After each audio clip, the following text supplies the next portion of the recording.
Welcome to the force ice TV ground report కార్యక్రమానికి స్వాగతం. ఉభయ రాష్ట్రాలకు సంబంధించిన ఏ వార్తలు ఉన్నాయో గ్రౌండ్ రిపోర్ట్ ఏముందో ఆ విశేషాలు ఆ వార్తలు దానికి సంబంధించిన గ్రౌండ్ రిపోర్ట్ అందించడానికి ఉభయ రాష్ట్రాలకు సంబంధించిన మా రిప్రజెంటేటివ్స్ లైన్లో సిద్ధంగా ఉన్నారు. Let us first of all we will move to the Sudhakar from Warangal. Telangana bureau in charge అయినటువంటి సుధాకర్, మీరు చెప్పండి, నిన్న ఏదైతే విషయాలు జరిగాయో బీసీ కులగణన తర్వాత 50% బీసీలకు రిజర్వేషన్స్ కల్పించాలని అయితే డిమాండ్ వచ్చిందో, కులగణనలో బీసీలకు తక్కువ చేసి చూపెట్టారు. ఈడబ్ల్యూఎస్ వాళ్లకు లబ్ధి పొందే విధంగా ప్రయత్నం చేస్తున్నారు. దీనికి ఒప్పుకునేది లేదని కొంత రాజకీయ పార్టీలు చెప్తుండగా 42% ఆఫ్ రిజర్వేషన్స్ ఖచ్చితంగా కేటాయించాలి. అట్లీస్ట్ రైట్ నౌ బీసీ కులగణన జరిగిన తర్వాత 42% బీసీలకు కేటాయించాలి అన్నట్టుగా ఒక డిమాండ్ వస్తుంది. నిన్న హరీష్ రావు మాట్లాడుతూ, కేటీఆర్ మాట్లాడుతూ 42% రిజర్వేషన్స్ కల్పించే వరకు స్థానిక సంస్థల ఎన్నికలకు వెళ్ళవద్దు అని చాలా ఖచ్చితంగా చెప్పడం జరిగింది. అలాగే బీసీ కృష్ణయ్య మాట్లాడుతూ 50%ను పార్లమెంటు ఆమోదించిన తర్వాత కూడా ఎందుకు దానికి ఇక్కడ ప్రస్తుతం తెలంగాణ రాష్ట్రంలో ఎందుకు దానికి అమలు పంచలేదని కృష్ణ కూడా చెప్పడం జరిగింది. ఈ విషయంపై మీ దగ్గర ఉన్న గ్రౌండ్ రిపోర్ట్ ఏంటి సుధాకర్? అధికారంలో వచ్చిన తర్వాత 4 నెలల తర్వాత తెలంగాణ రాష్ట్రంలో కాంగ్రెస్ పార్టీ అధికారంలో వచ్చిన తర్వాత కులగణన కార్యక్రమం చేపట్టడం జరిగింది. ఈ కులగణన కార్యక్రమంలో భాగంగా తెలంగాణలో బీసీలు వచ్చేసి 42% ఉన్నట్టు, అంటే గతంలో జరిగిన సర్వేల ప్రకారం 42% ఎబవ్ ఉన్నట్టు మాత్రము గత పాలకులు చెప్పడం జరిగింది. కానీ కాంగ్రెస్ ప్రభుత్వం మొన్న చేసిన కులగణన సర్వే ప్రకారం మాత్రము గతంలో కంటే ఈసారి బీసీల రిజర్వేషన్లు కానీ బీసీల ప్రక్రియ తక్కువ ఉన్నట్టు మాత్రం చూపించడం ద్వారా మాత్రం ప్రతిపక్షాలు మాత్రం వీటి మీద గట్టిగా పోటీ అనుకోవచ్చు. ఏదేమైనా తెలంగాణ రాష్ట్రంలో ఈ కులగణన సర్వే చేసిన నేపథ్యంలో మాత్రం గతంలో చూసుకుంటే ఈసారి బీసీలకు 42% రిజర్వేషన్ ఖచ్చితంగా ఇవ్వాలంటే మాత్రం ప్రతిపక్ష నేతలు మాత్రం కాంగ్రెస్ ప్రభుత్వం నిర్దేశించడం జరుగుతుంది. ఏదేమైనా కులగణన సర్వే చేస్తే ఇటు బీసీలకు కానీ ఎస్సీలకు కానీ అది అదే ఏ కమ్యూనిటీకైనా ఎవరికైనా ఉన్న స్థానాల్లో భర్తీ చేసి ఉంచాలి. ఎవరికి ఎంత రిజర్వేషన్ వస్తుందో అంత సమానంగా ఇవ్వాలి. కానీ ఈసారి లోకల్ బాడీ ఎలక్షన్స్ వస్తున్న నేపథ్యంలో మాత్రం బీసీలకు 42% ఇస్తా అని చెప్పి కాంగ్రెస్ ప్రభుత్వం చెప్పింది.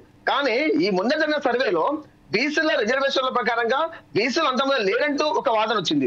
దీనిని కాంగ్రెస్ పార్టీకి సంబంధించిన ఎమ్మెల్సీ తీన్మార్ మల్లన్న సైతం వరంగల్లో ఒక బహిరంగ సభలో చెప్పడం జరిగింది. కాంగ్రెస్ అధిష్టానం వచ్చేసి లేనిపోని రిజర్వేషన్లను బయట చూపిస్తుంది, వాస్తవాలను చూపించడం లేదు అని ఎమ్మెల్సీ తీన్మార్ మల్లన్న అదే కాంగ్రెస్ పార్టీకి చెందిన చెప్పండి. దీనిని కూడా బీఆర్ఎస్ వర్కింగ్ ప్రెసిడెంట్ కేటీఆర్ కూడా నిన్న జరిగిన బీఆర్ఎస్ కార్యకర్తల సమావేశంలో దాన్ని చెప్పడం జరిగింది. ఏదేమైనా ఈసారి వస్తున్న లోకల్ బాడీ ఎన్నికల్లో, సర్పంచ్ ఎన్నికల్లో ఖచ్చితంగా 42% రిజర్వేషన్ చూపించాలి. అలాగే బీసీ వర్గీకరణ ఎలా జరిగిందో దాన్ని పూర్తి స్థాయిలో మళ్ళీ రీకౌంటింగ్ చేయించాలి, రీసర్వే చేయించాలని చెప్పి కేటీఆర్ చెప్పడం జరిగింది. దీన్ని కూడా డిప్యూటీ సీఎం బట్టి విక్రమార్క స్పందించడం జరిగింది. తెలంగాణలో సర్వేలో ఎవరు భాగస్వామ్యం కాలేదు, వారు కూడా రీసర్వే కోసం మళ్ళీ మేము కార్యక్రమం చేపడుతున్నాము, దీనిలో మీరు ఖచ్చితంగా భాగస్వామ్యం కావాలని కూడా చెప్పడం జరిగింది. అంటే ఒకటే లోపానికి కాంగ్రెస్ పార్టీ అధికారంలో ఉంది కాబట్టి వారే సర్వే చేయించారు కదా. మరి ఇదే కాంగ్రెస్ పార్టీ సర్వే చేసిన తర్వాత ఉత్తమ్ కుమార్ రెడ్డి మొన్న సర్వేలో ఒక మాట చెప్పింది, టోటల్ తెలంగాణ రాష్ట్రంలో సర్వే మొత్తం పూర్తి అయిపోయింది అని చెప్పి ఈ కమ్యూనిటీకి బీసీ కమ్యూనిటీ ఇంత, ఎస్సీ ఇంత, ఎస్టీ ఇంత, ఓసీ ఇంత అని చెప్పి ఇదే మంత్రి చెప్పడం జరిగింది. మరి ఈ మంత్రి చెప్పిన తర్వాత ఈ రోజు డిప్యూటీ సీఎం మళ్ళీ రీసర్వే చేస్తా అని చెప్పిన అంటే దీని జాబ్ ఏమైంది అనుకోవచ్చు. అంటే గతంలో వచ్చేసిన సర్వేలో అనుకోవచ్చు కదా. ఒక్క నిమిషం సుధాకర్, ఇప్పుడు ఏదైతే కేటీఆర్ అండ్ హరీష్ రావు మాట్లాడారో ఆ కొన్ని బైట్స్ మన దగ్గర ఉన్నాయి. అసలు వాస్తవానికి కేటీఆర్ బయట కేటీఆర్ ఏదైతే మాట్లాడారో దానికి సంబంధించి మనం చూద్దాం ఒకసారి. అసలు వాస్తవానికి కేటీఆర్ ఏమన్నారు. ఇంకొక విషయం ఏంటంటే, గత 10 సంవత్సరాల పాటు కేసీఆర్ ప్రభుత్వం ఉన్న సమయంలో కూడా ఇదే కులగణన చేశారు కదా, సర్వే చేశారు కదా. ఆ సర్వే రిపోర్ట్లను ఎందుకు తొక్కి పెట్టుకున్నారు? మరి ఆ సర్వే రిపోర్ట్లు కనుక బహిర్గతం చేస్తే ఆ సర్వే రిపోర్ట్లు ఇప్పుడు ప్రస్తుతం ఏదైతే కులగణన చేశారో కాంగ్రెస్ ప్రభుత్వం, ఆ సర్వే రిపోర్ట్లు ఒకసారిగా మెర్జ్ చేసుకొని అందులో ఎంతవరకు నిజాలు ఉన్నాయో తెలిసిపోతుంది కదా. ఎప్పుడైతే ఇంకొక విషయం, ఇక్కడ ఎవరైతే చెప్పారో ఎప్పుడైతే ఈ విషయాన్ని లేవనెత్తుతున్నారో, ఈ అంశాన్ని లేవనెత్తుతున్నారో, వారికి సంబంధించిన వాళ్ళే దాంట్లో పార్టిసిపేట్ చేయలేదు, వాళ్ళే అక్కడ కులగణనలో పార్టిసిపేట్ చేయలేదు. ఆ విషయంలో చాలా వరకు అన్న వాస్తవమే, కొంతమంది అర్బన్ ఏరియాలలో కులగణన జరగలేదన్న మాట మాత్రం ఖచ్చితంగా వాస్తవం. కానీ ఏదైతే గ్రామీణ ప్రాంతాలు ఉన్నాయో, ఏదైతే ఒక్కొక్క గ్రామీణ ప్రాంతంలో ఒక ఊరిలో 200 గడపలు ఉన్నాయనుకోండి, 200 గడపలకు సంబంధించిన టోటల్గా అయినట్టుగానే మొత్తం భావించదు. ఎందుకంటే చిన్న ప్రాంతంలో 200 గడపలలో ఖచ్చితంగా వాళ్ళు ఒకరికొకరు చెప్పుకుంటారు, మా దగ్గర జరిగింది, మా దగ్గర జరగలేదని. పట్టణ ప్రాంతాలలో అది కాకపోవచ్చు. దీనికి సంబంధించిన రదాంతం ఎందుకు చేస్తున్నారు? ఒక విషయం మాత్రం మనం ఫస్ట్ కేటీఆర్ ఏం మాట్లాడో చూద్దాం. Please KCR play that bite of KTR. క్షమాపణ అడుగు రేవంత్ రెడ్డి గారు అని డిమాండ్ చేస్తా ఉన్నాం. 5.5% జనాభా తగ్గించి దాదాపు 22 లక్షల మందిని ఉన్న వాళ్లను లేనట్టుగా చిత్రీకరించే దుర్మార్గం ఏదైతే రేవంత్ రెడ్డి చేసిండో, దానికోసం వెంటనే ఈ రాష్ట్రంలోని బీసీలను రేవంత్ రెడ్డి క్షమాపణ కోరాలని చెప్పి మేము డిమాండ్ చేస్తా ఉన్నాం. రెండవది, నీ కులగణన పూర్తి తప్పుల తడక, పూర్తి అశాస్త్రీయం, అసంబద్ధం, అర్ధరహితం. ఈ మాట మేము మాత్రమే కాదు, రాష్ట్రంలోని బీసీ సంఘాలు అంటున్నాయి. స్వయంగా మీ కాంగ్రెస్ పార్టీ ఎమ్మెల్సీ కూడా ఇది చిత్తు కాగితంతో సమానం, దీన్ని కాలబెట్టినా తప్పులేదని కాలబెట్టింది. అందుకే మేము బీఆర్ఎస్ పార్టీగా డిమాండ్ చేస్తున్నాం, వెంటనే రీసర్వేకి ఆదేశించు. 15 రోజుల, నెల రోజుల తీసుకొని వెంటనే రీసర్వేకి ఆదేశించి సరైన లెక్కలు తేల్చండి. మేమందరం కూడా చొరవ తీసుకుంటాం. మొన్న అన్నావు కదా, కేసీఆర్ పాల్గొనలే, కేటీఆర్ పాల్గొనలే, ఇంకొకరు పాల్గొనలేదని. మాకు మీరు ఏం చెప్పినారు మీ కులగణనప్పుడు? మొదలు మీరు చెప్పింది ఏంది?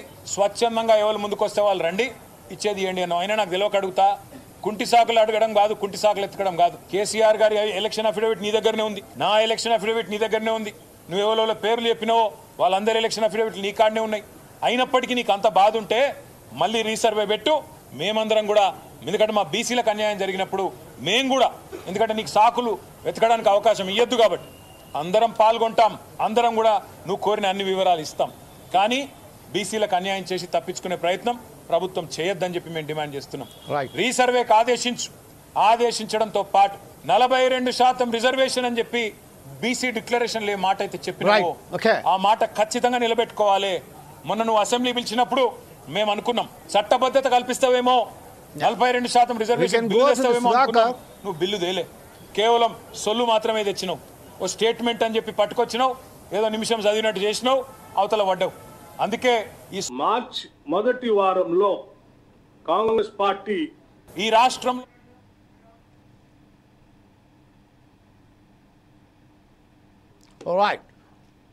Welcome back again to the ground report కార్యక్రమం. సుధాకర్ ఇప్పుడు ప్రస్తుతం చెప్పారు, మీరు విన్నారు ఇప్పుడు కేటీఆర్ ఏం మాట్లాడారు అంటే 42% ఖచ్చితంగా ఇవ్వవలసిందే, నా ఎలక్షన్ ఎఫిడేవిట్ ఉన్నదని చెప్తున్నారు. ఎవరైతే ఎమ్మెల్యే ఎమ్మెల్సీ ఎలక్షన్స్లో పాల్గొన్నారో వారికి సంబంధించిన అఫిడేవిట్స్ ఉండవచ్చు, కానీ సామాన్యమైన ప్రజానికి సంబంధించింది ఏ అఫిడేవిట్లు ఉండరు, వాళ్ళ దగ్గర ఏది లేదు. ఏ ఇంటి గడప కొట్టినా కూడా వాళ్ళు మీకు ఎందుకు ఇవ్వాలి సమాధానం, దేని గురించి మీరు కులగణన చేపడుతున్నారని కూడా విమర్శలు చేశారని, వాళ్ళు ఎవరైతే కులగణన చేయడానికి వెళ్ళారో అధికారులు కానివ్వండి, వాళ్ళకి సంబంధించిన వారిని నిర్దాక్షిణ్యంగా వెలగొట్టారు. ఈ నేపథ్యంలో 57 క్వశ్చన్స్ మాత్రం అది రాంగ్ అనుకోవచ్చు. కాకపోతే కులగణన, you are a citizen of India, so why don't you participate in that particular survey? This is the question what they are raising. చెప్పండి దీని విషయం మీద మీ దగ్గర గ్రౌండ్ రిపోర్ట్ ఏంటి? ఒకటి అనుకోవచ్చు, తెలంగాణ రాష్ట్రం అంటే బీఆర్ఎస్ పార్టీ అధికారం ఉన్నప్పుడు 1 టైం సర్వే అని చెప్పి ఒకటేసారిగా సర్వే చేయడం జరిగింది. ఆ సర్వే చేసిన రిపోర్ట్స్ అనేవి వెళ్ళాయి. దాని తర్వాత రెండోసారి కాంగ్రెస్ మన బీఆర్ఎస్ ప్రభుత్వం అధికారం వచ్చిన తర్వాత మరో సంవత్సరంలో ఎన్నికలు వస్తున్న నేపథ్యంలో అప్రోసారి సర్వే చేయడం జరిగింది. 2 సర్వేలు బీఆర్ఎస్ పార్టీ జరిగాయి. తర్వాత కాంగ్రెస్ పార్టీ అధికారం వచ్చిన తర్వాత మరోసారి సర్వే చేయడం జరిగింది. ఈ 3 సర్వేలు చేసిన తర్వాత ఈ 3 సర్వేలకు సంబంధించిన రిపోర్ట్స్ ఏమైనట్టు మళ్ళీ ఈసారి కులగణన అని చెప్పి సర్వే తీసుకురావడం జరిగింది. ఎక్కడికి వెళ్ళినా అంటే ఈ అధికారులు ఎవరున్నారో సర్వే కోసం వెళ్ళిన వాళ్ళ దగ్గర వారు వచ్చేసి మీ ఇంట్లో ఎంతమంది ఉన్నారు, మీ కుటుంబ సభ్యులు ఎంత అనే విధంగా చూసుకోవాలి. కానీ మీ ఇంట్లో ట్రాక్టర్ ఉందా, దానికి కేబుల్స్ ఉన్నాయా, రోడ్ వెయిట్ ఉందా, ఇటువంటి విషయాలు అధికారులను అడగడం ద్వారా ఆ గ్రామంలో ఉన్న వాళ్ళు ప్రతి ఒక్కరు మాత్రం అధికారులను తరిమికొట్టే ప్రయత్నం చేస్తారు. ఎవరు కూడా సుముఖంగా ముందుకు వచ్చి సమాధానం చెప్పలేదు. ఎందుకంటే గత ప్రభుత్వ హయాంలో చేసిన సర్వే రిపోర్ట్స్ ఏమయ్యాయి, అధికారులు మారినా ప్రభుత్వాలు మారినా అధికారులతో ఉంటారు కదా, సరే మరో అధికారి బదిలీ అయినా ఆ బదిలీ అధికారి ప్లేస్ లో మరో అధికారి ఉంటారు కదా. కానీ దానికి సంబంధించిన డాటా మొత్తం ఏమైందంటే మాత్రం అధికారులు నిలదీసిన దాకా ఉన్నాయి.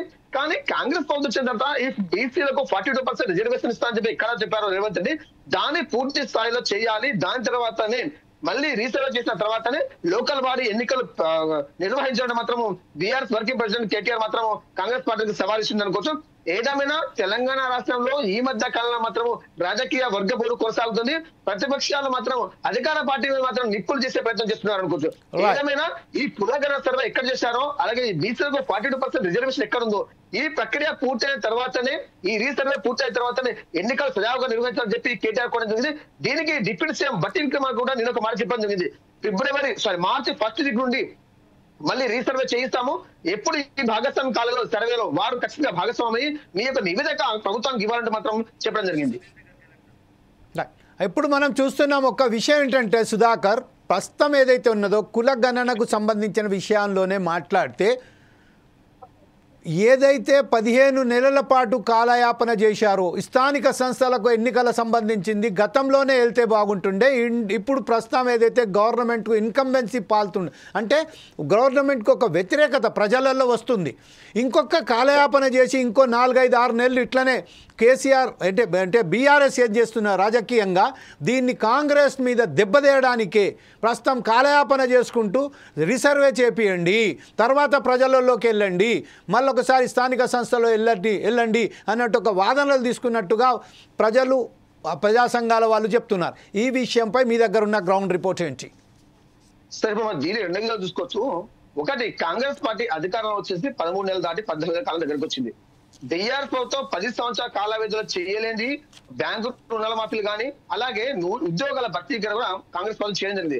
అయితే ఇవి 2 మాత్రమే. ఈ 6 సంక్షేమ పథకాలు తీసుకొచ్చి మేము చూస్తామన్న కాంగ్రెస్ ప్రభుత్వము, ఒకటి ఫ్రీ బస్సు ఒకటి, అలాగే ఉద్యోగాల భర్తీ ఒకటి, తర్వాత బ్యాంకు రుణమాఫీలు, ఈ 3 కూడా 100% చేయలేకపోయాయని చెప్పి ప్రతిపక్షాలు వచ్చేసి కాంగ్రెస్ పార్టీ మీద చెప్పడం జరుగుతుంది.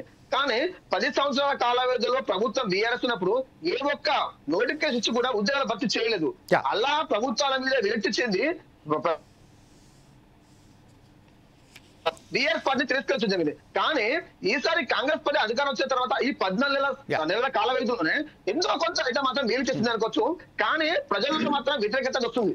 ఎందుకంటే ఇంద్రమయ్య చెప్పడం జరిగింది, సర్వే చేశారు, ఇప్పుడు అది జీవో పాస్ కాలేదు. మహాలక్ష్మి అంటే ప్రతి గృహిణికి వచ్చేసి 2,500 రూపాయలు నిధులు అన్నారు, అది లేదు. 500 రూపాయలకి గ్యాస్ అన్నారు, అది లేదు. అంటే ప్రభుత్వం చేయలేని సంక్షేమ పథకాలనే బీఆర్ఎస్ పార్టీ ప్రజల్లో తీసుకెళ్తూ కాంగ్రెస్ పార్టీని అంటే క్షీణించే విధంగా, నష్టాల్లో తీసుకెళ్లే విధంగా బీఆర్ఎస్ పార్టీ ప్రయోగాలు చేస్తుంది. కానీ కాంగ్రెస్ పార్టీ మాత్రము మేము చేస్తున్న సంక్షేమ పథకాలను గెలిపిస్తాయి అంటే మాత్రం ముందుకు అనుకోవచ్చు. Right, okay, thank you very much Sudhakar. I will come back again. ప్రస్తుతం మనం ఒకసారి వెయిట్ చేద్దాం. విజయవాడ నుంచి వెళ్ళి సతీష్ కూడా మనతో లైన్లో ఉన్నాడు కత్తిగా మాట్లాడడానికి. ప్రస్తుతం సతీష్ గారి దగ్గరికి వెళ్ళే ముందు ఒకసారి ప్రసన్న దగ్గరికి వెళ్దాం. సతీష్ గారు, ప్రస్తుతం ఏదైతే 25-26 బడ్జెట్ అసెంబ్లీ సమావేశాలు 14 నుంచి మొదలై 24 నుంచి మొదలై 28 తారీఖు నాడు బడ్జెట్ ప్రవేశం ఉన్నది కాబట్టి దానికి సంబంధించిన విషయాలపై మీ దగ్గరికి ఇప్పుడు కొద్దిసేపట్లో వస్తాను. అప్పటిదాకా ప్రసన్న దగ్గరికి వెళ్దాం. ప్రసన్న, ఇప్పుడు ప్రస్తుతం చెప్పండి, వీర రాఘవరెడ్డికి సంబంధించిన అనేక విషయాలు, ఆయన ఇచ్చిన కన్ఫెషన్ రిపోర్ట్లో చాలా విషయాలు, ఆసక్తికరమైన విషయాలు, అంటే ప్రజలను మొత్తం ఒక్కసారిగా భయభ్రాంతులకు గురించే విషయాలు బయటికి వస్తున్నాయి. అతను ఒక మిలిటరీనే స్థాపించారు, ఒక సైన్యం, రామరాజ్యం అనే ఒక పార్టీని స్థాపించిన తర్వాత దాన్ని సైన్యాన్ని తీసుకొచ్చి దానికి సంబంధించింది దాదాపుగా 5,000 మందిని 500 మందిని రిక్రూట్ చేసినట్టుగా తెలిసింది. ప్రతి ఒక్కరికి 20,000 రూపాయల వరకు 20,000 రూపాయలకు వాళ్ళకు వేతనాలు చెల్లిస్తున్నట్టుగా వారిని మాకు కావాల్సిన డబ్బులు మాత్రం ఖచ్చితంగా కేటాయించాలని చెప్పారు. అలాగే అక్కడ సంబంధించిన కొన్ని విషయాలలో మనం ఒకసారి చూసినట్టయితే అతను A1గా రాఘవరెడ్డి, A2గా సాయన్న, A2గా భూక్య గోపాల్, A4గా భూక్య శ్రీను నలుగురిని చేర్చినట్టుగా తెలిసింది. దాదాపుగా 22 మీద 6 మందిని అదుపులోకి తీసుకున్న పోలీసు ఈరోజు నలుగురిని మాత్రం 6గురిని అరెస్ట్ చేయడం జరిగింది. అరెస్టు చేసిన తర్వాత ఈరోజు ప్రస్తుతం మనం చూస్తే అతను చాలా విషయాలు మాత్రం వెల్లడించారు. ఏంటంటే అది 50 అంటే ప్రస్తుతం మన 50 సంబంధించింది దర్దాపుగా 50 మందితోని అతను కూడగొట్టుకొని 5,000 మందిని సైన్యాన్ని కూడా తీసుకొచ్చారని చెప్పారు. ఈ విషయంపై మీ దగ్గర ఉన్న గ్రౌండ్ రిపోర్ట్ ఏంటి? ప్రసన్న, గ్రౌండ్ రిపోర్ట్ ఏంటి? జమీల్, ఏదైతే రామరాజ్యం సంస్థను ప్రారంభించిన వీరరాఘవరెడ్డి ఎవరైతే ఉన్నారో తను ఒకటే లక్ష్యం, తనది ఫేమస్ కావాలి, రెండోది డబ్బులు అక్రమంగా సంపాదించాలి. హిందుత్వవాదాన్ని ముందు పెట్టేసుకొని డబ్బులు సంపాదించిన ధ్యేయంగా తను రామరాజ్యాన్ని 2022 సంవత్సరంలో ప్రారంభించడం జరిగింది. తన లక్ష్యము ఒక్కటే, ఫేమస్ కావడము. దానికోసం ఎటువంటి చర్యలైనా తీసుకోవడానికి తను సిద్ధమై ఉండే. తను ఇంకోటి ఏంటంటే చట్టాల పైన పూర్తి అవగాహనతోటి తను ఏం చేస్తే ఏం జరుగుద్ది అనేది మొత్తం ముందుగానే దాని పూర్తి క్షుణ్ణంగా స్టడీ చేసిన తర్వాతనే తను రంగంలో దిగడం జరిగిందని చెప్పవచ్చు జమీల్. ఇంకోటి ఏంటంటే తన లక్ష్యము దేశవ్యాప్తంగా 5,000 మంది తన సంస్థలో చేర్చుకోవడం. ఒక సంస్థలో చేరడానికి కూడా తన ఒక ఎంట్రీ ఫీజు కూడా పెట్టడం జరిగిందని పోలీసులు చెప్పడం జరిగింది. 350 రూపాయలు రామరాజ్యంలో చేరడానికి ఒక ఎంట్రీ ఫీజు పెట్టాడు. తను ఏంటంటే నెలకు 20,000 రూపాయలు జీతం ఇస్తాను, మీరు హిందువుల కోసం పోరాడడమే మీ యొక్క ఉద్యోగము అని చెప్పేసి యువకులకు, తర్వాత ఆయన టార్గెట్ వచ్చేసి 20 సంవత్సరాల నుంచి 50 సంవత్సరాల్లోపు ఉన్నటువంటి వ్యక్తులు, వారికి బ్రెయిన్ వాష్ చేసేసి బ్రెయిన్ లోపల హిందుత్వాన్ని చొప్పించేసి దాని మీద డబ్బులు సంపాదించే లక్ష్యం ఒక్కటే ఉందని చెప్పేసి పోలీసులు చెప్పడం జరిగింది. తను తూర్పు గోదావరి జిల్లా నుండి అక్కడ తణుకు లోపల వీరందరూ కూడా ఒక ఫస్ట్ ఫేజ్ లో 25 మందిని రిక్రూట్ చేసుకోవడం జరిగిందని పోలీసులు చెప్పడం జరిగింది. దాంట్లో వారికి యూనిఫామ్ గుర్తించేసి వారికి ఏ విధంగా మనము రామరాజ్యాన్ని స్థాపించాలనేది వారి యొక్క మైండ్ మోటివేషన్ కూడా చేసినట్టు పోలీసులు వారి యొక్క రిమాండ్ రిపోర్ట్ లోపల పేర్కొనడం జరిగింది జమీల్. దాంట్లో ఫస్ట్ టార్గెట్ వచ్చేసి చిలుకూరి బాలాజీ టెంపుల్ యొక్క అయ్యగారు ఎవరైతే ఉన్నారో రంగరాజన్, తనని టార్గెట్ చేసుకోవడం జరిగింది. అక్కడికి వెళ్ళేసి వారు 3 వాహనాల లోపల అయితే హైదరాబాద్కి వచ్చాక వారు ఒక రూమ్ లోపల దీన్ని వీడియోలన్నీ చేసుకొని ఫోటోలన్నీ చేసుకొని దాన్ని వీరు సోషల్ మీడియాలో పెట్టడము, దీని ద్వారా ప్రచారం అయ్యి ఫేమస్ అయ్యి వారు డబ్బులు సంపాదించాలనే ఒకే ఒక్క లక్ష్యంతో రామరాజ్యము అనే సంస్థ ద్వారా వారు హిందుత్వవాదాన్ని, హిందువుల యొక్క అయితే వాళ్ళ మనసులో ఉన్నటువంటి హిందుత్వాన్ని వాడుకొని డబ్బులు సంపాదించిన ధ్యేయంతో వారు రంగరాజన్ పైన దాడి చేయడం జరిగింది. దాడి చేసిన తర్వాత ప్రసన్న, ఒక్క నిమిషం ఏంటంటే గతంలో యాబిట్స్ పోలీస్ స్టేషన్లో, అలాగే గోల్కొండ పోలీస్ స్టేషన్లో, బంజారా హిల్స్ పోలీస్ స్టేషన్లో అతనిపై కేసులు నమోదాయి. Even though he's facing in Banjara Hills యాబిట్స్ పోలీస్ స్టేషన్లో సెక్సువల్ హరాస్మెంట్ దానికి సంబంధించిన ఒక కేసు కూడా అతని మీద నమోదైంది. గత నెల 25 తారీఖు నాడు పెనుగొండలో అతను ఒకసారి మీట్ అయ్యారు. అలాగే ఈ నెల 4వ తారీఖు నాడు ఇక్కడ సంబంధించింది మన దుమ్మాయిగూడలో మాత్రం అతను ఒకసారి సమీక్ష అందరినీ కూర్చోబెట్టి మాట్లాడారు తాను అనుచరులతోని.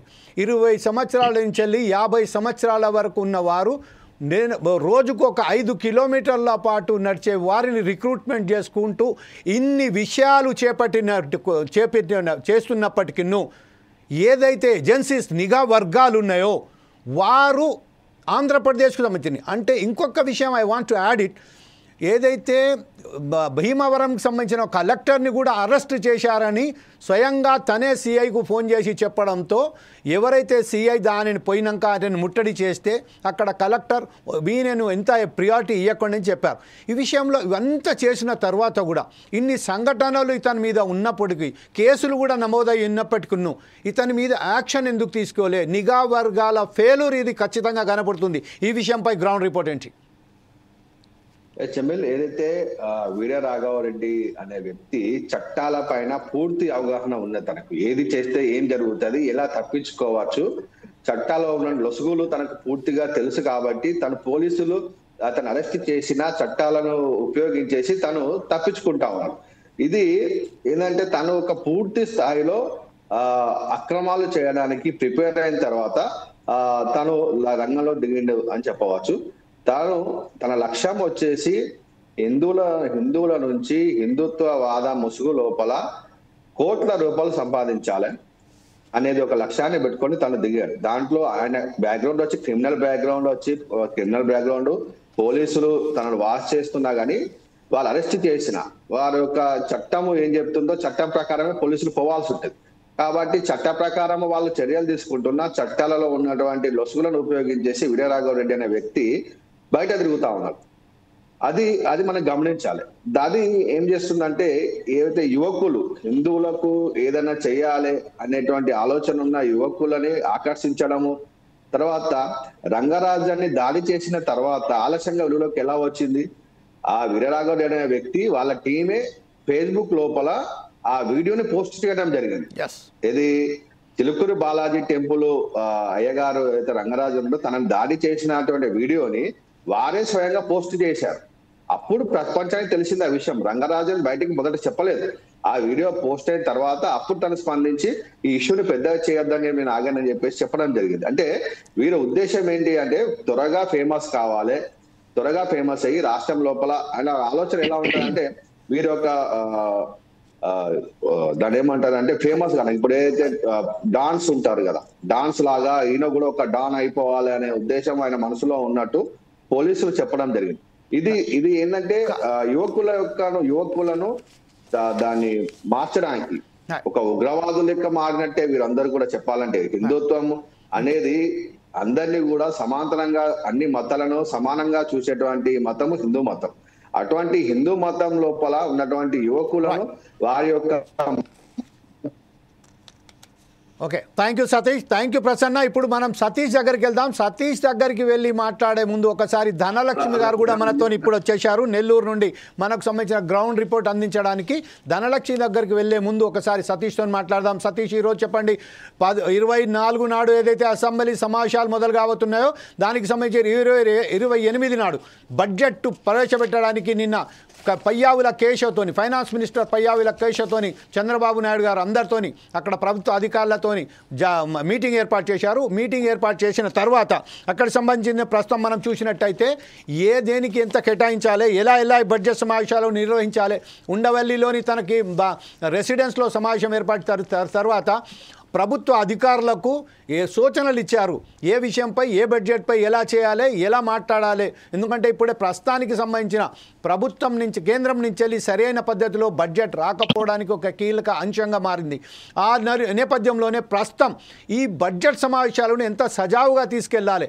ఇంకొక విషయం ఏంటంటే జగన్ మాత్రం నిన్న మాట్లాడి చెప్పారు. దానికి సంబంధించిన మరొకసారి వద్దాం. ప్రస్తుతం అయితే బడ్జెట్ సమావేశాలకు సంబంధించిన మీ దగ్గర ఉన్న గ్రౌండ్ రిపోర్ట్ ఏంటి?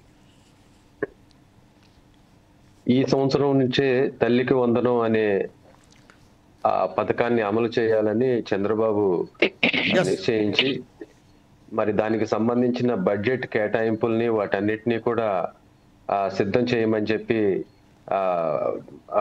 ఆర్థిక శాఖ మంత్రి పయ్యావుల కేశవ్కి తెలియజేసినట్లుగా మనం చూస్తున్నాం. నిన్న జరిగిన కేబినెట్ సమావేశంలో మరి ఇదే కాకుండా రైతులకు కూడా డబ్బులు ఇవ్వాలి, మరి గత ప్రభుత్వంలో కన్నా కూడా మెరుగ్గా ఇవ్వాలని చెప్పేసి ఆలోచన చేసి ఈ రెండింటి విషయంలో కూడా బడ్జెట్ ను కేటాయించమని, దానికి సంబంధించిన రికార్డులన్నీ కూడా తయారు చేయమని చెప్పడం జరిగింది.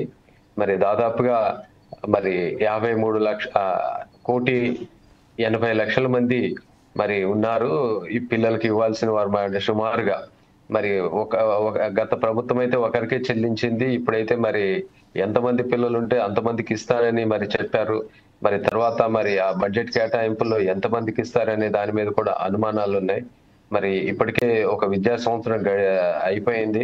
మరి మొదటి శాసనసభ సమావేశాల్లోనే మా దగ్గర డబ్బులు లేవు, ఇవ్వడానికి ఖజానా ఖాళీగా ఉంది, ఇవ్వలేమని చెప్పేసి కరాఖండిగా చెప్పాడు.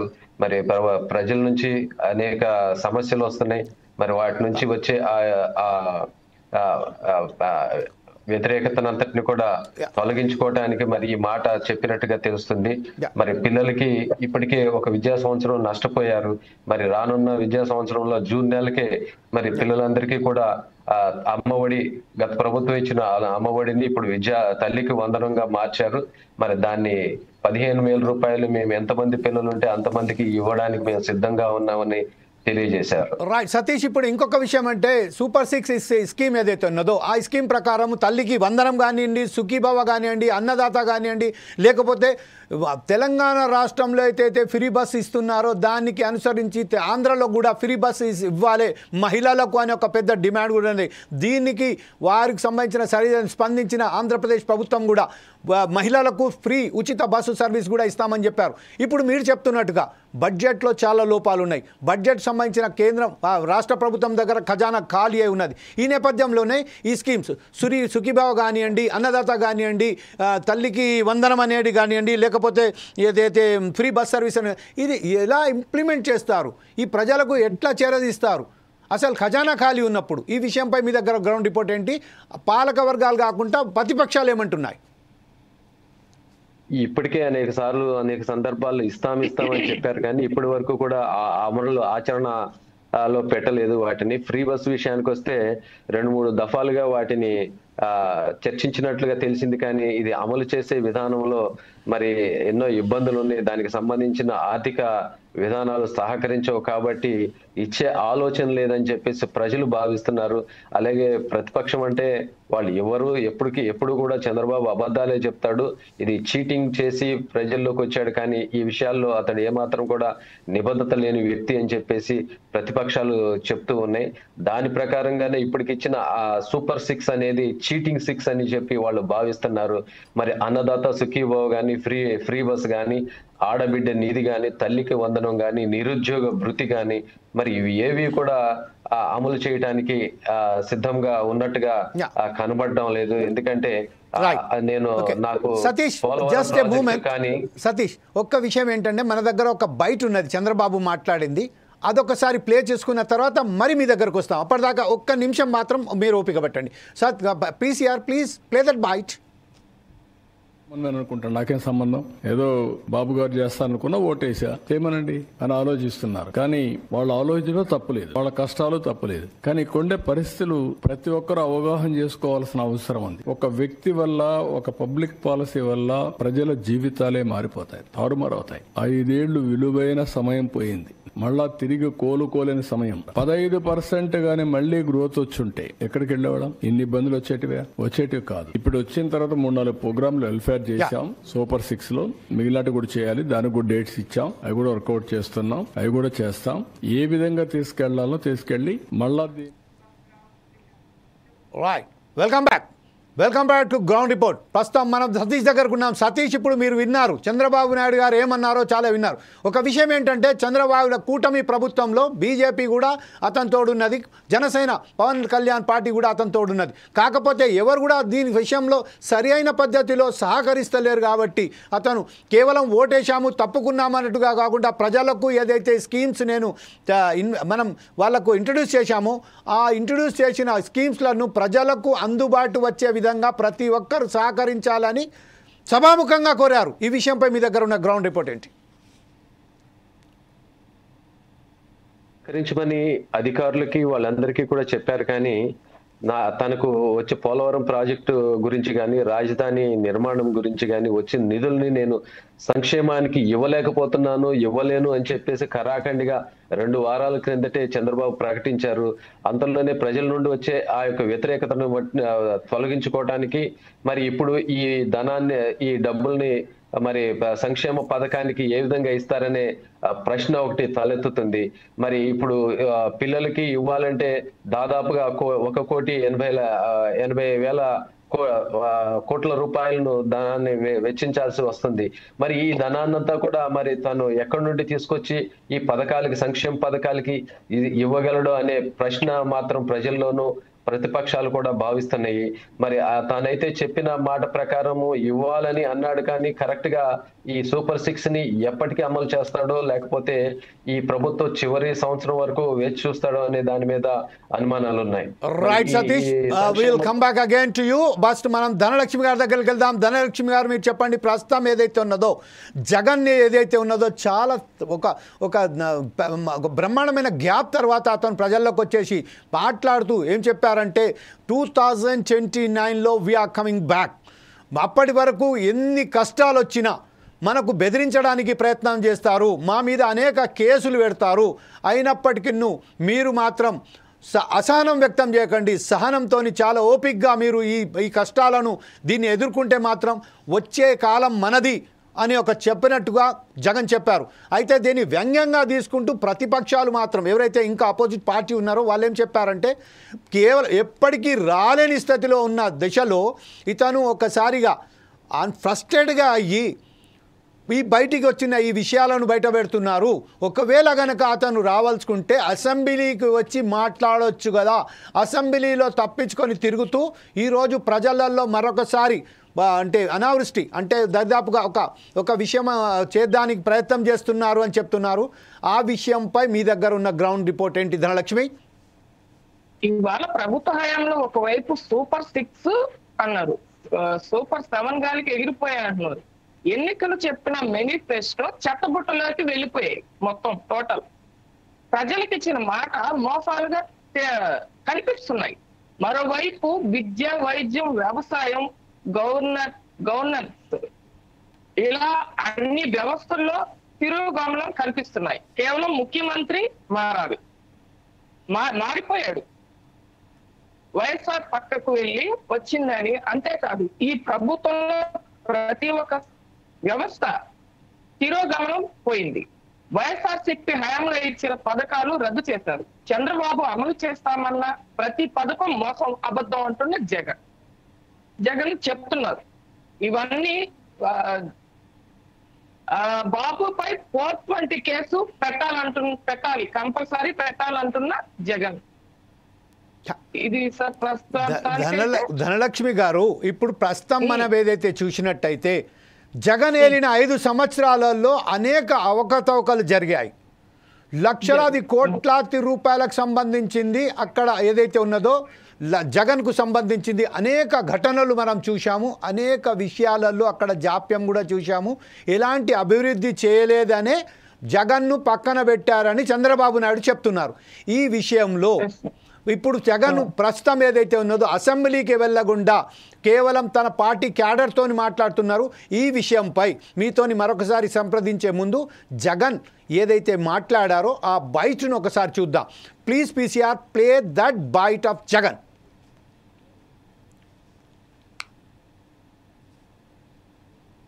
Please PCR play that byte.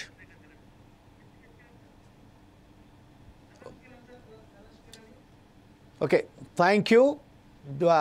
Dhanalakshmi garu ప్రస్తుతం చెప్పండి, ఏదో టెక్నికల్ ప్రాబ్లం వచ్చినట్టుంది, అందుకోసమే మీరు చెప్పండి. ఇప్పుడు ప్రస్తుతం ఏదైతే జగన్ మాట్లాడుతున్నారో తన హాయంలో మాత్రం ఏ విషయాలపై ఎప్పుడైతే దృష్టి సారించకుండా కేవలం కోట్ల రూపాయల సంపాదనే చేసుకుంటా పోయారు అనేదైతే చంద్రబాబు చెప్తున్నారో ఈ విషయంపై జగన్తోనే ఉన్న ఇప్పుడు ప్రజల విషయం దగ్గర గ్రౌండ్ రిపోర్ట్ ఏముంది, ప్రజలు ఏం అనుకుంటున్నారు, అక్కడ ఇంకా వేరే పార్టీకి సంఘాల వాళ్ళు ఏమంటున్నారు చెప్పండి ధనలక్ష్మి గారు. ప్రజల పరిస్థితి ఎలా ఉందంటే ముసలమ్మ కూడా బటన్ నొక్కుతుందా అంటున్న జగన్. ముసలమ్మ వచ్చి బటన్ నొక్కి పెన్షన్ తీసుకోవాలి, సీఎం మారాడు. వైఎస్ఆర్సీపీ టీడీపీ వచ్చిందని ప్రతి వ్యవస్థ తిరోగమనంలోకి వెళ్ళిపోయింది. ఈ రోజు టీడీపీ కార్యకర్తలు, నాయకులు గ్రామాల్లోకి వెళ్ళలేరంటున్న ప్రజలు ప్రశ్నించడం మొదలు పెట్టారు. కాలర్ పట్టుకొని నిలదీసే రోజు వస్తుంది అని చాలా వరకు ఇప్పటికే తెలిసిపోయింది. కలిసి కట్టుగా ప్రభుత్వాన్ని బంగాళాఖాతంలో కలిపేస్తున్నారు. ఓకే, ఈ విషయంపై ఇంకోసారి సతీష్ దగ్గరికి వెళ్దాం. సతీష్, ఇప్పుడు మీరు చెప్పండి, ధనలక్ష్మి గారు ఏదైతే చెప్తున్నారో ప్రస్తుతం జగన్ ఏదైతే సమావేశం ఏర్పాటు చేసిన తర్వాత అక్కడ మాట్లాడారో ఆ విషయాలపై తన క్యాడర్ను ఉద్దేశించే మాట్లాడుతున్నారు. ఈరోజు ప్రజల వద్దకు చంద్రబాబు నాయుడు కానీ జనసేన కానీ బీజేపీ కానీ వెళ్ళే పరిస్థితి లేదని చెప్తున్నారు. ఇక్కడ మీ ప్రస్తుతం ఇప్పుడు మీరు అమరావతి, విజయవాడ, గుంటూరుకు సంబంధించిన అక్కడ ప్రతినిధిగా ఉన్నారు కాబట్టి అక్కడ మీకు వాస్తవాలు ఇంకా కొంచెం దగ్గరలో ఉంటాయి కాబట్టి మీరేమంటారు చెప్పండి ఈ విషయంపై. ఇప్పటికే ప్రజల నుంచి అనేక రకాలైన వ్యతిరేకత కూడగట్టుకుంది కూటమి ప్రభుత్వం. వారిచ్చిన హామీలన్నిటికీ కూడా దేన్ని కూడా అమలు చేయకుండా కాలక్షేపమే చేస్తున్నారు. మరి ఎంతో మంది చంద్రబాబు అధికారంలోకి రావడానికి ఎన్ని వాగ్దానాలు చేశాడో అవన్నీ కూడా గాలిలో కలిసిపోయినాయి. ఇప్పటి వరకు కూడా ఏ వాగ్దానాన్ని కూడా అమలు చేయడానికి అతనికి వీలు లేనట్టు, అంటే ఆసక్తి లేనట్టుగా కనపడుతూ ఉంది. మరి దీన్ని బట్టి ప్రజల్లో బాగా వ్యతిరేకత వచ్చింది. మరి చాలా మంది పిల్లలు స్కూల్ ఫీజులు కట్టలేక, లేకపోతే కాలేజీ ఫీజులు కట్టలేక చాలా మంది మానివేసే పరిస్థితి కూడా వచ్చింది. ఇప్పటికే ఇంగ్లీష్ మీడియం అమలు చేసిన జగన్ స్థానంలో ఇప్పుడు తెలుగు మీడియం కూడా ప్రాధాన్యత తీసుకుని వచ్చి మరి తెలుగు మీడియం విద్యను కూడా కొనసాగించేలాగా, అంటే ఆప్షన్ లేకుండా, గతంలో ఆప్షన్ లేకుండా ఇంగ్లీష్ మీడియం ఉండేది, ఇప్పుడు తెలుగు మీడియాన్ని కూడా ఐచ్ఛికంగా ఏర్పాటు చేశారు. దానివల్ల పిల్లలు తల్లిదండ్రులు కూడా ఇబ్బంది పడుతున్నారు. మరి ఫీజులు చూస్తే స్కూల్లో కట్టలేక స్కూల్లో నుండి తిరిగి పంపించేయడం వల్ల చాలా మంది విద్యార్థులు కూడా స్కూల్ మానివేసినట్టుగా చూస్తున్నాము జరుగుతున్న పరిణామాలను బట్టి. మరి ఏ అధికారి గాని మరి మీటింగ్ ఏదైనా అరేంజ్ చేస్తే ఆ మీటింగ్ లో ఖచ్చితంగా ఈ యొక్క వ్యతిరేకత కనపడుతుంది. మరి ఇప్పటికే ఎమ్మెల్యేలు అయితే ప్రజల్లోకి వెళ్ళలేకపోతున్నారు. వెళ్ళినా లేదో కాలక్షేపం చేసి రావడం తప్ప ప్రజలు అడిగే ప్రశ్నలకు జవాబు చెప్పలేకపోతున్నారు. మరి గతంలో ఇచ్చిన 18,000 రూపాయలు కానీ సతీష్, ఇంకొక విషయం ఏంటంటే తిరుమల తిరుపతి దేవస్థానానికి సంబంధించింది వాట్సాప్ గవర్నెన్స్ ఏర్పాటు చేస్తామని ఏదైతే అంశం ఉన్నదో ఆ విషయంపై మీ వద్దకు మరొకసారి వస్తాను. అప్పటి వరకు మీరు ప్రస్తుతం ఏదైతే ఉన్నదో ఈ గవర్నెన్స్ అంటే ఏంటి, దానికి సంబంధించిన పూర్తి వివరాలతో మీరు రెడీగా ఉండండి. ప్రస్తుతం మనం ఒకసారి సుధాకర్ దగ్గర వెళ్దాం. అలాగే Prasanna is you there, both of you. అంటే సుధాకర్, ఇప్పుడు ప్రసన్న గారిని కూడా మనం లైన్లోకి తీసుకుందాం. ఏదైతే డిఎంహెచ్ఓడికి సంబంధించిన మనం నిన్న ఏదైతే జరిపాం, ప్రసన్న గారిని కూడా లైన్లోకి తీసుకుందాం. మరొకసారి తీసుకుందాం. ప్రస్తుతం సుధాకర్ దగ్గరికి వెళ్ళి సుధాకర్తో మాట్లాడడానికి ప్రయత్నం చేద్దాం. డిఎంహెచ్ఓ సంబంధించిన మనం వార్త ప్రసారం చేసిన తర్వాత ఈరోజు రాష్ట్రం నుంచి వెళ్ళి, కేవలం తెలంగాణ రాష్ట్రం నుంచి వెళ్ళి కాకుండా ఉభయ రాష్ట్రాలకు సంబంధించిన అనేక మంది ఎవరైతే బాధితులు ఉన్నారో, ఎవరైతే కాలేజ్ డ్రాప్అవుట్స్ ఉన్నారో, అలాగే ఎవరైతే నర్సెస్ ఉన్నారో, డాక్టర్స్ ఉన్నారో, అనేక సిబ్బంది మనతో ఫోర్స్ ఐస్ టీవీకి మాట్లాడడం జరుగుతుంది. మనం చూసినట్టయితే మనం ఒకసారి ప్రస్తుతం అయితే దీని విషయంలో ఆంధ్రాకు సంబంధించిన మన రిపోర్టర్స్ను కూడా మనం ప్రయత్నం చేద్దాం మాట్లాడడానికి. కానీ తెలంగాణలో మాత్రం మహబూబాబాద్ జిల్లా నుంచి వెళ్ళి, వరంగల్ నుంచి వెళ్ళి, కరీంనగర్ నుంచి వెళ్ళి, ఆదిలాబాద్ నుంచి వెళ్ళి మనకు అనేక ఫోన్స్ వస్తున్నాయి, అనేక సమాచారం వస్తుంది. దీన్ని మనం కంటిన్యూగా మీరు చేయాలి సార్.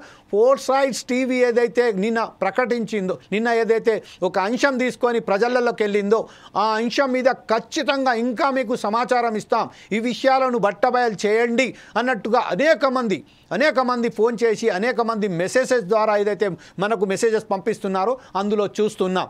అయితే ఈ విషయంపై మీ దగ్గర ఉన్న సమాచారం ఏంటి? వాస్తవానికి పిహెచ్సిలలో, గవర్నమెంట్ వైద్య కళాశాలల్లో కానివ్వండి, వైద్య పరిషత్ సంబంధించిన ఈ హాస్పిటల్స్లో కానీ ఎలాంటి ఘటనలు జరుగుతున్నాయని మీరు భావిస్తున్నారు?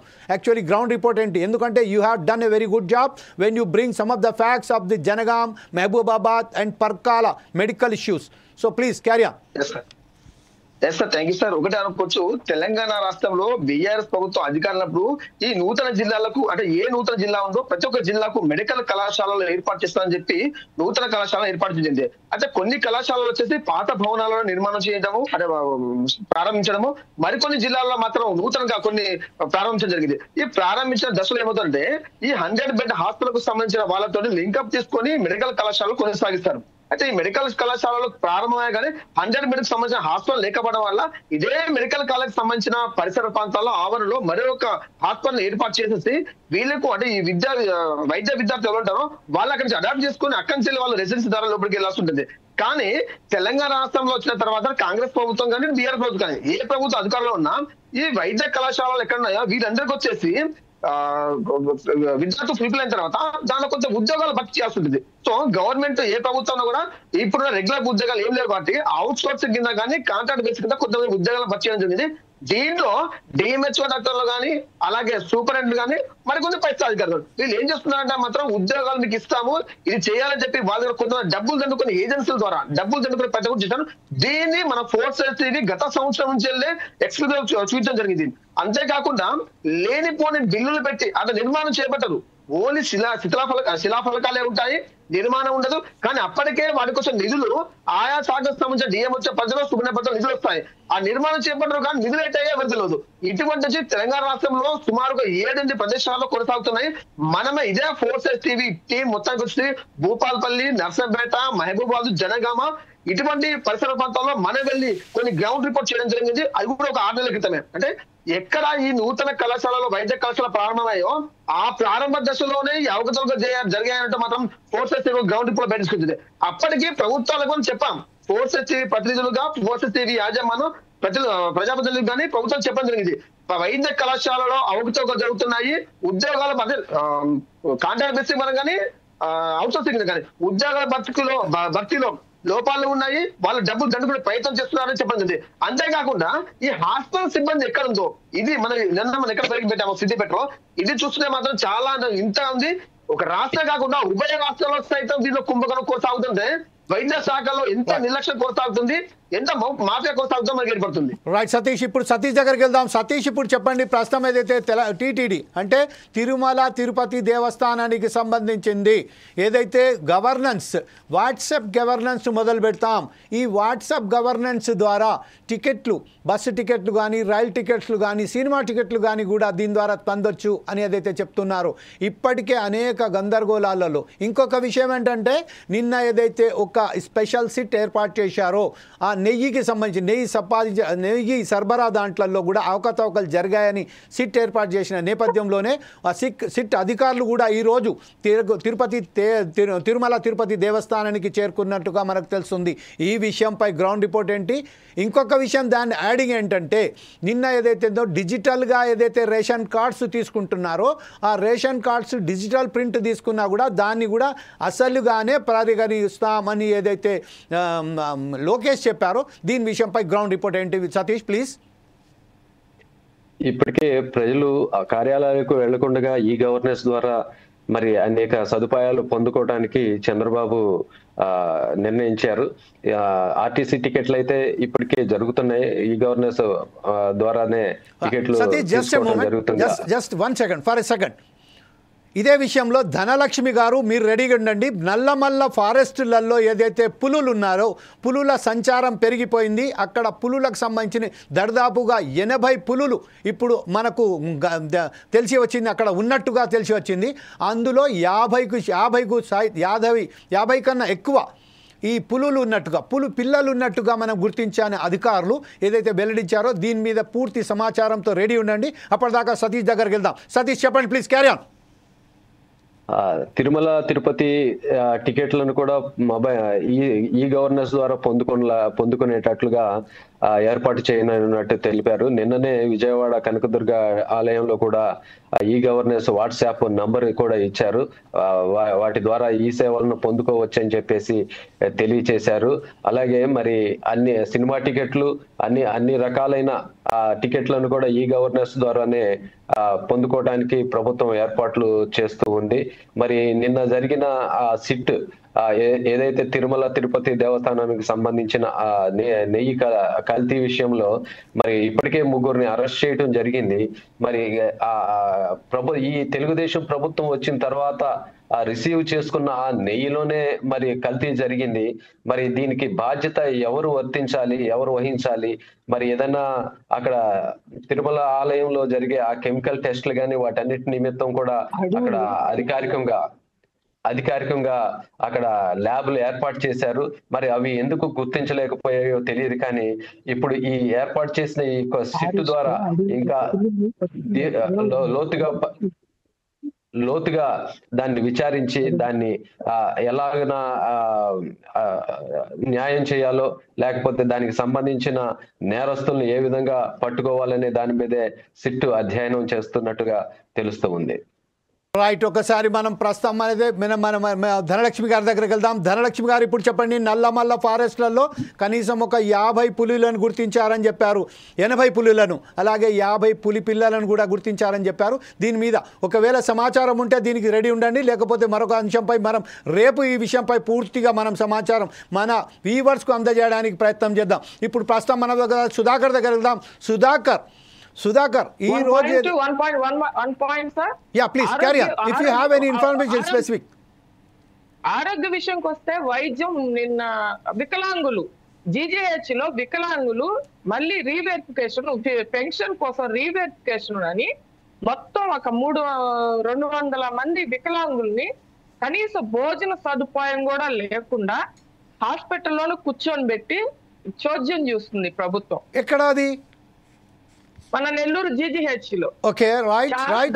దారుణం అంటే వాళ్ళకి పెన్షన్ ఇస్తుంటే మళ్ళీ వెరిఫికేషన్ చేయాలని అక్కడ ఉన్న వాలంటీర్స్ ఉన్నారు, వాళ్ళు చూస్తే సరిపోతుంది. వాళ్ళు అసలు చాలా దారుణం. దీని మీద కొంచెం దృష్టి మనం పెట్టాలి. Right, definitely. ధనలక్ష్మి గారు, ఇప్పుడు ప్రస్తుతం ఏదైతే వికలాంగులకు సంబంధించిన ఒక ఇష్యూ మీరు బయటకు తెచ్చారు, hats up to you. At the same time just we need complete information about that paralysed persons, so disabled personals. So మనకు సంబంధించింది ఇప్పుడు సాయంత్రం వరకు ఏదైతే ఉన్నదో పూర్తి వివరాలతో, పూర్తి విజువల్స్తో, వాళ్ళ బైట్స్తో సహా మొత్తం రెడీగా ఉండండి. We can carry this item in our next bulletins also. At the same time we will go to the Sudhakar, ఈరోజు చెప్పండి, ప్రస్తుతం ఏదైతే కులగణనకు సంబంధించిన వర్గీకరణకు సంబంధించిన ఏదైతే జరుగుతుందో, ఎట్ ద లాస్ట్ థింగ్, ఈ ఎన్నికలు ఏదైతే స్థానిక సంస్థల ఎన్నికలు ఉన్నాయో దాన్ని వాయిదా పెట్టే అవకాశం ఏమైనా కనబడుతున్నదా, లేకపోతే యథాతథిగా మార్చిలోనే ఈ ఎన్నికలు కొనసాగిస్తున్నట్టుగా మీరు భావిస్తున్నారా? ఎస్ సార్, ఒకటే అనుకోవచ్చు. ప్రస్తుతం తెలంగాణలో కాంగ్రెస్ పార్టీ అధికారం వచ్చి 14 నెలల కాలం అవుతుంది. ఈ 14 నెలల కాల వ్యవధిలో రాష్ట్ర ప్రభుత్వం సదావుగా పరిపాలించి చూస్తే మాత్రం 6-7 నెలలు మాత్రమే ఉంది. దాని తర్వాత ఎన్నికల కోడ్లు అని చెప్పి ఈ ఎలక్షన్స్, ఎమ్మెల్సీ ఎలక్షన్స్ అని చెప్పి ఇదే సదావు కొనసాగుతుంది. అయితే ఈ కులగణన సర్వేలో చూసుకున్న మాత్రం బీసీలకు 42% పూర్తి చేసిన తర్వాతనే ఎన్నికలు జరపాలంటే మాత్రము ప్రతిపక్ష నేత వచ్చేసి కేటీఆర్ చెప్పడం జరుగుతుంది. దీనికి కూడా కొంతమంది గ్రామస్తులు, ఓటర్లు కూడా బీఆర్ పార్టీకే మద్దతు పలికే అవకాశాలు ఉన్నాయి. ఎందుకంటే గత ప్రభుత్వ హయాంలో చేసిన సర్వేలో బీసీల పర్సెంట్ ఎక్కువ ఉండే, కానీ ఇదే కాంగ్రెస్ పార్టీ అధికారం వచ్చిన తర్వాత చేసిన సర్వేలో ఆ బీసీల పర్సెంట్ తగ్గిందంటే లోపల ఎక్కడుందంటే సర్వే కరెక్ట్ జరగలేదు, సర్వేలో లోపాలు ఉన్నాయి కాబట్టి ఈ సర్వే పూర్తి చేయలేదు కాబట్టి ఇలా జరుగుతుందంటే మాత్రం కేటీఆర్ చెప్పండి. దీనిని కూడా డిప్యూటీ సీఎం బట్టి విక్రమ కూడా చెప్పడం జరిగింది. మార్చి మొదటి వారంలో మళ్ళీ రీసర్వే చేస్తాము, ఈ సర్వేలో భాగస్వామ్యం కాని వారు ఖచ్చితంగా ఈ సర్వేలో భాగస్వామ్యం కావాలని చెప్పడం జరిగింది. అయితే అధికారంలో ఉన్న డిప్యూటీ సీఎం ఈ మాట చెప్పారంటే వీళ్ళ అధికారం చేసిన పనిలో నిర్లక్ష్యం కనబడుతుంది, సర్వే పూర్తి కావాలని చెప్పి అన్అఫిషియల్ గా వీళ్ళు చెప్పడం తెలుస్తుంది మనకు. ఏదేమైనా రాష్ట్ర ప్రభుత్వం మాత్రం ఎలక్షన్ కోడ్ వస్తుందని చెప్పి చెప్పడం జరుగుతుంది. లోకల్ ఎలక్షన్స్ ఇదే సర్వే కొనసాగితే మాత్రం మార్చి తర్వాతనే ఎన్నికలు జరిగే అవకాశాలు ఉన్నాయి. సో ఇప్పుడు చూసుకున్నా మాత్రం ఈ ఎమ్మెల్సీ ఎన్నికలు ఉన్నాయి, అంటే ఇప్పుడు టీచర్స్ ఎమ్మెల్సీ ఎలక్షన్స్ ఉన్నాయి కాబట్టి ప్రస్తుతం మాత్రం దృష్టి వారిని కొనసాగుతుంది. లోకల్ బాడీ ఎలక్షన్స్ వచ్చేసి ఈ రిజర్వేషన్ ప్రక్రియ పూర్తి అయిన తర్వాతనే ఈ లోకల్ బాడీ సర్పంచ్ సజావు కొనసాగే అవకాశాలు ఉంటే తెలుస్తుంది. ఏదేమైనా ఎలక్షన్ కమిషన్ ఈసీ ఏ విధంగా నోటిఫికేషన్ ఇస్తుందో దాన్ని బట్టే మాత్రం ప్రభుత్వం ముందుకెళ్ళే నేపథ్యం అయితే ఉందనుకోవచ్చు. రైట్, ఇంకొకసారి మనం సతీష్ దగ్గరికి వెళ్తాం. సతీష్, ఇప్పుడు ప్రస్తుతమైన పరిస్థితులలో ఏదైతే బడ్జెట్ సమావేశాలు 24 నుంచి మొదలు కానున్నాయో, ఈ బడ్జెట్ సమావేశాలలో జగన్ అక్కడికి అసెంబ్లీలో పాల్గొనే అవకాశం ఏమైనా కనపడుతుందా? ఒకవేళ జగన్ అసెంబ్లీలో వెళ్ళకపోతే వారు తీసుకునే విషయాలపై వాళ్ళకి సంబంధించిన పార్టీకి సంబంధించిన వాళ్ళు ఎవరైతే ఉన్నారో, ఇంకా ఎవరైతే మెంబర్స్ ఉన్నారో 11 మెంబర్స్, వారికి సంబంధించిన ఎలాంటి ఆదేశాలు జారీ చేసినట్టుగా వారు జగన్ సూచనలు ఇస్తున్నారని మీ దగ్గర ఉన్న సమాచారం ఏంటి? జగన్మోహన్ రెడ్డి అసెంబ్లీకి రావడం అనేది జరగకపోవచ్చనే అంటున్నారు. ఎందుకంటే అతను కూడా ఎక్కడ కూడా నేను అసెంబ్లీకి వస్తాను, మా వాళ్ళు వచ్చి సమస్యల గురించి మాట్లాడతారని ఎక్కడ కూడా చెప్పలేదు. అయితే ఇటీవల స్పీకర్ అయ్యన్న పాత్రుడు చెప్పిన విధంగా అయితే మరి మా నాయకుడు మమ్మల్ని వెళ్ళొద్దు అంటున్నారు అని చెప్పేసి అన్నారు. కానీ ఆ అసెంబ్లీకి వెళ్ళి అసలు మాట్లాడే అవకాశం లేకుండా అవమానపరచడమే ధ్యేయంగా పెట్టుకుని మరి ఆ స్పీకర్ గాని తెలుగుదేశం కూటమి ప్రభుత్వం గాని చేయవచ్చనే అభిప్రాయంతోనే అక్కడ ఉపయోగం లేదు కాబట్టి మేము ఆ అసెంబ్లీకి వెళ్ళము అనేసి చెప్తున్నారు. మరి అయితే ఇప్పుడు అసెంబ్లీలో జరుగుతున్న ఈ యొక్క పరిణామాలను బట్టి చూస్తే వాళ్ళు ఏకగ్రీవంగా ఏ చర్చనైనా సరే జరిపించుకుని దాన్ని అమలు చేయగలిగే అక్కడ సత్తా ఉన్నది. మరి ప్రతిపక్షం కాకుండా అంటే ప్రతిపక్షంగా గుర్తించట్లేదు, కానీ ఎమ్మెల్యేలుగా వారికి ఎటువంటి ప్రాధాన్యతనిస్తారు అనేది కూడా తెలియట్లేదు. అదే సతీష్, ఒక విషయం ఏంటంటే హీఈస్ రిప్రజెంటేటివ్ వన్ కాన్స్టిట్యున్సీ, ఒక కాన్స్టిట్యున్సీ అంటే అక్కడ ప్రతిపక్ష హోదా కావాలంటే అతను కనీసం 18 మెంబర్స్ ఉండాలి. అయితే అతనికి 18 మెంబర్స్ లేరు, 11 మంది ఉన్నారు. ఇంకొక విషయం ఏంటంటే హీఈస్ రిప్రజెంటేటివ్ ద కాన్స్టిట్యున్సీ. ఆ విషయంపై అక్కడికి ఒక సామాన్యమైన అసెంబ్లీ ఎమ్మెల్యే లాగానే వెళ్ళి రిప్రజెంటేటివ్గా వెళ్ళి మాట్లాడొచ్చు కదా. కేవలం ప్రతిపక్ష హోదా ఇస్తేనే వెళ్తాను, లేకపోతే విషయాలు మనకు సమస్యలు ముఖ్యం, అక్కడ ప్రజా సమస్యలు ప్రజాక్షేమమే ముఖ్యం కాబట్టి ఇతను వెళ్ళి అక్కడ మాట్లాడి ఇచ్చిన సమయాన్నే సరిదివినియోగం చేసుకొని బయటికి వచ్చి ప్రపంచానికి సంబంధించిన ఏదైతే చెప్పదలుచుకున్నారో మీటింగ్స్ పెట్టి కానీ లేకపోతే ప్రెస్ మీట్లు పెట్టి కానీ చెప్పవచ్చు కదా. ఈ విషయంపై జగన్ ఎంత మొండి వైఖరిగా నేను అసెంబ్లీకు వెళ్ళను అనే ఒక ఎందుకు ఇట్లా ఇచ్చేస్తున్నట్టుగా మీరు భావిస్తూ అంటే ప్రజా సంఘాల వాళ్ళు ఏమంటున్నారు? అక్కడ ఏమి న్యాయం జరగదు, అసెంబ్లీలో మాట్లాడినా కూడా ఉపయోగం ఉండదు, మాట్లాడుతుండగానే మైకులు కట్ చేయటం వంటివి జరుగుతాయి కాబట్టి మేము వెళ్ళట్లేదు. అసెంబ్లీకి గనక రాకపోతే మరి దాన్ని శాసనసభ్యత్వాన్ని కూడా రద్దు చేసే అవకాశం ఉందని చెప్తున్నారు. దానికి కూడా జగన్ సిద్ధపడినట్లుగా తెలుస్తుంది. ఎందుకంటే అక్కడ గనక ఒకసారి రీఎలక్షన్ అనేది జరిగితే అక్కడ జరిగే పరిణామాలు వేరుగా ఉంటాయి. ప్రభుత్వం కూడా మరి దానికి సిద్ధంగా కనపట్లేదు. వాళ్ళైతే హెచ్చరించడం జరిగింది, కానీ అసెంబ్లీకి రాకపోతే శాసనసభ్యత్వాన్ని రద్దు చేస్తామని చెప్పారు, కానీ దాని మీద ఏమాత్రం కూడా పట్టుకు పట్టినట్లుగా కనపట్లేదు. మరి అసెంబ్లీకి వెళ్ళినప్పుడు వాళ్ళు మాట్లాడే విధానాన్ని కానీ దాన్ని ఏమాత్రం కూడా ఖాతరు చేయకపోగా గతంలో 2014 నుండి 19 వరకు జరిగిన పరిణామాలే మళ్ళీ పునరావృతం అవుతాయి. మాట్లాడడానికి ఏమాత్రం కూడా అవకాశం కలగనీయరు. ఇప్పటికే అయ్యన్న పాత్రుడిగానే గత అధికారంలోకి రాకముందే ఎన్నో రకాలుగా మరి విమర్శించడం జరిగింది, గేలి చేయడం జరిగింది. Right Satish, thank you very much for participating in ground report. At the same time, to all reporters who have given a very good information from Andhra and Telangana, we are very thankful to all the people. And రేపు మరొక ground రిపోర్ట్తో మీ ముందుకు వస్తాం. అప్పటిదాకా చూస్తూనే ఉండండి 4 Sides TV.